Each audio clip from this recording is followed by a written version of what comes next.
Matang Fatino Samoa Entertainment TV via pia ile nei foi tulama na tamua. Ai se mai fa fonga. Se fulu valo miliona tala le falpuipui ai o sefea. O saunoanga le fionga sukumsino leo falpuipui le ata o sa Samuel afom sanga. Ile le tiopolensia o le sol anga pango tal masina talua ile itaunu. O se itu le ai tilo ya ile mtanga luenga itoe faisa fainga le falpuipui o ye nei. Ile mana mi ai lea ona faio ni sela e tu wai pango ta nailo poloka o ye nei. E se fululu ali iwa moli ai tau pulpulenga soli tu la fono. U mio a penga mtau tia mal tau mwhai so sola i tua mal falpuipui. Lima se fulu pango ta na tau mwhai ele imanuia. Ua wha ngai nei mta ngā ruenga falpuipui o la manui muli whanua.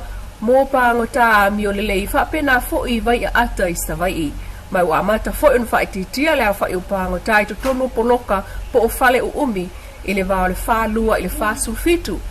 O le whainga lea i whale o umi o lo tu wai pango tai tanu malala e wha awa wai o na no fotasi pe o se ainga po o se nuu ma whai mea pe se ainga e iailo lato wha matua po le whatama ma li poloka ma lea poloka te minei o atu limas fulu pango tai poloka mani leo e tiute ai ile whai toto ai whainga o fie lava o no so whaia na leo pe ao o ina tupul whale tonu e pe o na moli mawina ile masi na talua ina ua tau mo whai se vaenga e so la itua.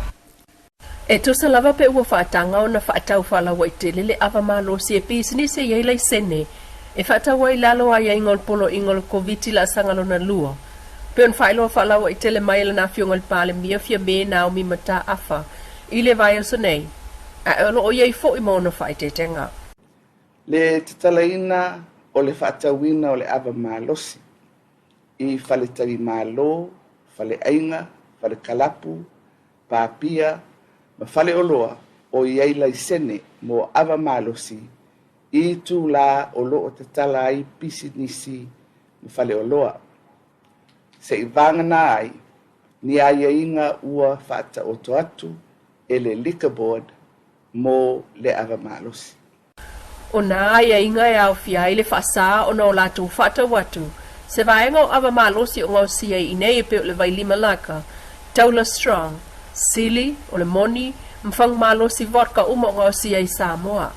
E pe o na ngiel wha mtalanga mal tei fono komite pu lea mwha tontunua wha taungo awa malo si le Alcohol Control Board o le sui pāle mi o le fionga tuala i o sefo poni wha sio. O la tali lua masina talo na ta ofi wha taungo awa malo si pe ta iwa wha tonu nai nei komite wha tonu le awa malo si e tanga i totoa i vaenga i o polo inga. E tu sa ima tau finga mo staimile tu maul to e whauru whale mai i Samoa le alcohol i to aingo le ethanol. Male, whaawa wai o na mata i tu o komiti whaatonu awa malosi o loa tau awa o ngau sia i Samoa. Ai o whale o ngau sia le awa. Male tufa atu o le whaataunga i whangu so o se la poa. E tu maulawa o na tau fia mai lea so lulu nuas furo apelila lua lua se ia to e whaailo atu. Ma whaawa wai pēr le tapu o na whaatau se o loa o ngau sia pe o le voka, o whaao ngā aile laisa, o le taula strong beer, o le silly beer, o le moni beer, ma le vai lima, le laka export beer, oli wine, o isi o loa iei le awa le oli, ma le talofa plum wine cocktail mix. Sa ilia ele o leo Samoa se mawhine ngau i ID. O le whaonga ai e lesi ta maita i o wha maunga o lesi ta maita i Samoa e whaatino ai ngā o inga wha asoli tu la fono e leo se mata upu fau. Na moli mawina mai tau sanga watua na i New Zealand. Se ta maita i Samoa na ia whaonga wha maunga o lana woteini Samoa e whai ai lana no ngā tupe e mulimuli ane lava maua. Peitai. O le mta upule ua maona mai nei ma wha maonia mai e le pulenga mtanga loenga ofisa o leo ma whale pui i Samoa. O le tangi po le whaasea se te maita i Samoa no foi New Zealand, Miss Helen Sanganga. Ua whaonga e se tasi o mawhine no foi Samoa ne i ona whaamomonga. E au fi ai malonata, e ngā oi ai mai isi tangata, mai ua tele tangata ua moli mawina e Miss Sanganga le a whaina, i le tangata le o lo oia whaonga o na whaamomonga i lunga sota inga televavave po social media. Ua whaia iaisu su angamtanga rengo leo i Samoa ne, e pe un whailo mai e le ofisa o leo. Ina ua tātou whasinia. Leita intala noa misanga ngā leitio Polinisia. Na awela na mta upule ofiso leo i New Zealand. Ai whautuaina ia e sili le tāpā mai o se fisosoani leo leo a Samoa. Mwhapena ai lava na whaase e mai I Samoa. O tā uai wa silia le lua tau sanga tālu na whaongalo na ingoa. Ma ona whaamaumau le mawhine o tua ia e mawai na mea I awala whaasoli tu la fono.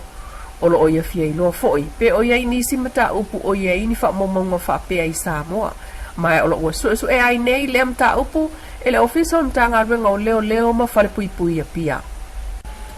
O le lona tolu sfuli ma ile nei o aso talu na pepesi itua mai o no whanga whanofo e se siama o le COVID. Ai silia I le ono a wheo tātou tangata o pisia.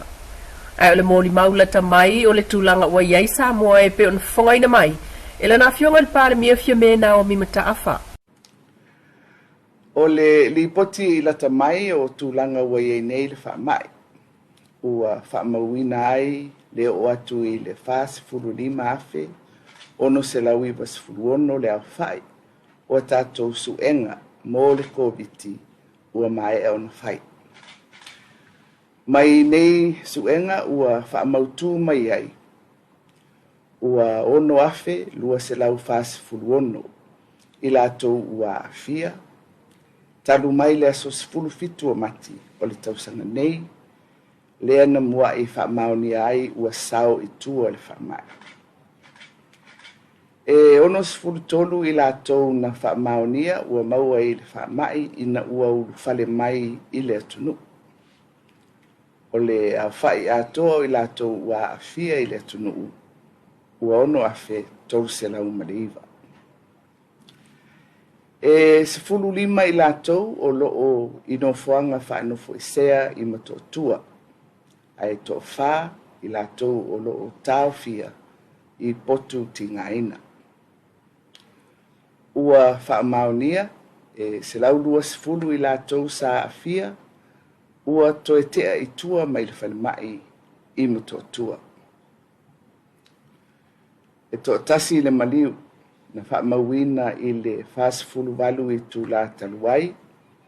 Ma ua se e atuai le au whai o I lātou.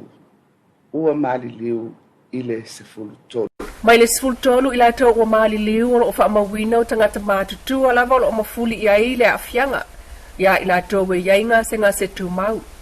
Peita e iai le tina matua o silia le iwa sifuru tau sangal matua o le soifua. O whaitau masina talo na umaro na tui mua mua. Peita ai. O le mafutianga le uwhenga iai malana whanau, ona ua fiuta mai te to e tau whanau le sina matua, e o e whailo na tui, ai musu.